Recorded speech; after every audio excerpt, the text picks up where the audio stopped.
প্রাণের উৎস যেখানে পানি, সেখানে এই পানিই হতে পারে যুদ্ধের কারণ। বাংলা এই প্রবাদটি বর্তমানে যেন সত্যি হয়ে উঠছে সিন্ধু নদীর পানি নিয়ে ভারত পাকিস্তানের উত্তেজনার মধ্যে।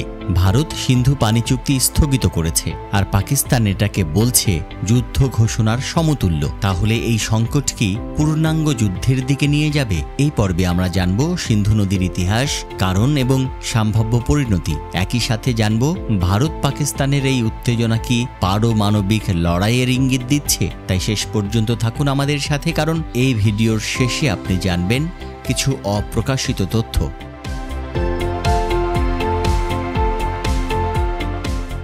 সিন্ধু নদ, যা মূলত তিব্বতের কৈলাস পর্বত থেকে উৎপত্তি হয়ে ভারতের কাশ্মীর হয়ে একেবারে পাকিস্তানে প্রবাহিত, ২৭ কোটি মানুষের জীবন জীবিকার যেন অন্যতম ভিত্তি। ১৯৬০ সালে বিশ্বব্যাংকের মধ্যস্থতায় স্বাক্ষরিত হয় একটি সিন্ধু পানি চুক্তি। চুক্তির ফলে এই নদীর পানি ভাগ হয় ভারত ও পাকিস্তানের মধ্যে। চুক্তি অনুযায়ী পূর্বের ৩টি নদী রবি, বিপাশা, শতদ্রু ভারতের, আর পশ্চিমের ৩টি সিন্ধু, ঝিলম, চেনাব পাকিস্তানের। কিন্তু এই চুক্তি এখন ভেঙে পড়ার পথে।